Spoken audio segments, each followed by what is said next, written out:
Lucy and today I'm going to be showing you how to make a cheese stuffed burger. For the burger and chips you're going to need potatoes. The recipe says 3 but it's really as many chips as you want. You're going to need 675 grams of minced beef, some burger buns, an egg, a small onion, some 75 grams of cream cheese, some spring onions, salt and pepper, and then we've got some fresh parsley and basil. The first thing you want to do is you're going to dice your onion. I like to slice up the onion first, but not all the way to the top so it's still attached. And then once you've got lots of little runs, you're then going to turn it around and just cut the onion, and it should be into small pieces.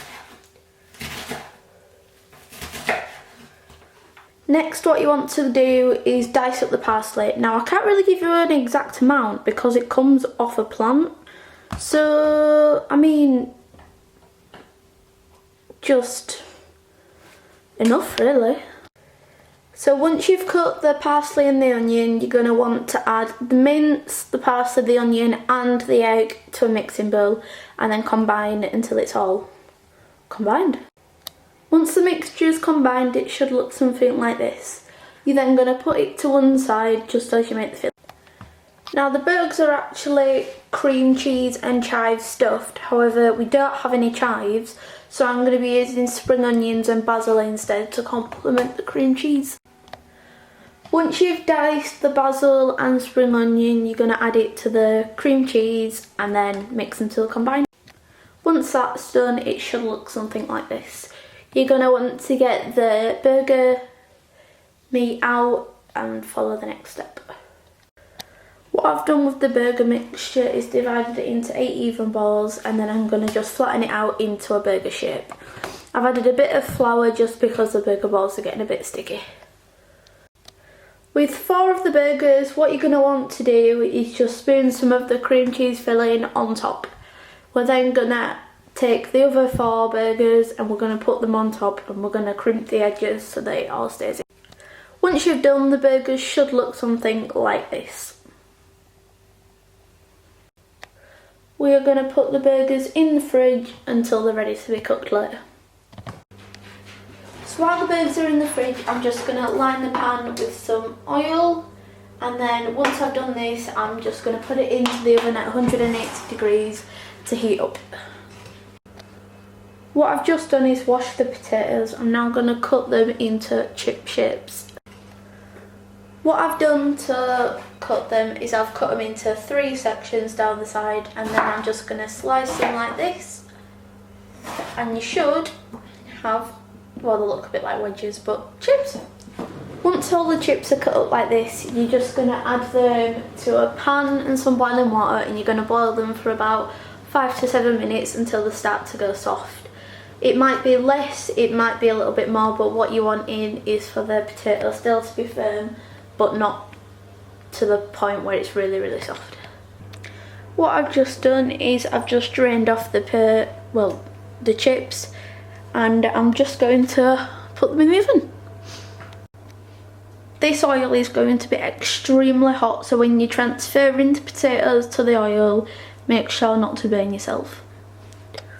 Once I've transferred the chips to the tray, I'm just going to bake them for about 20 to 30 minutes.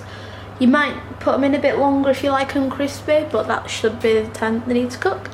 While the chips are in the oven, what I've just done is I've just transferred the burgers over to a grill rack. I'm going to put them under the grill for about 8 to 9 minutes per side. Make sure to keep an eye on them because they might take a little bit less. Just depends how hot the grill is. I've put mine on at about 180 degrees again. Once the chips have come out of the oven, they should look something like that. I've added some salad and a slice of cheese with the burger, and that's how I'll serve it. Hi, I'm Lucy, and today I'm going to be showing you how to make chocolate cheesecake. You are going to need 250 grams of any chocolate, 300 grams of cream cheese, 300 millilitres of double cream, 1 teaspoon of lemon juice, 1 teaspoon of vanilla extract, 50 grams of butter, 200 grams of any biscuit crushed, and I'm going to be making a white chocolate and raspberry cheesecake, so I'll be using raspberries as well. The first thing you're going to want to do is line a cake tin. Next, you are going to want to put your biscuits in a bag, and using a rolling pin you're going to bread them. In a mixing bowl you're going to want to melt the butter. I've just done this in the microwave, and then add the biscuit that you've just crumbled.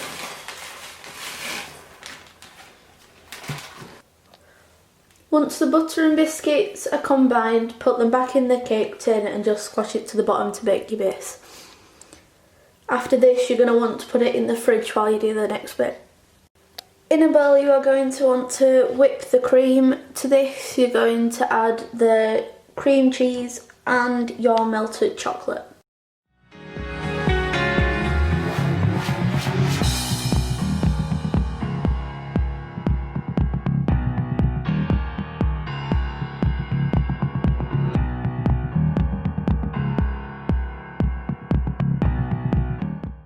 If you're adding any extras like me, this will be the time to do it. Once you've folded everything in, you're just going to add this to your base and refrigerate for at least 4 hours. This is what it should look like, and that's your chocolate cheesecake.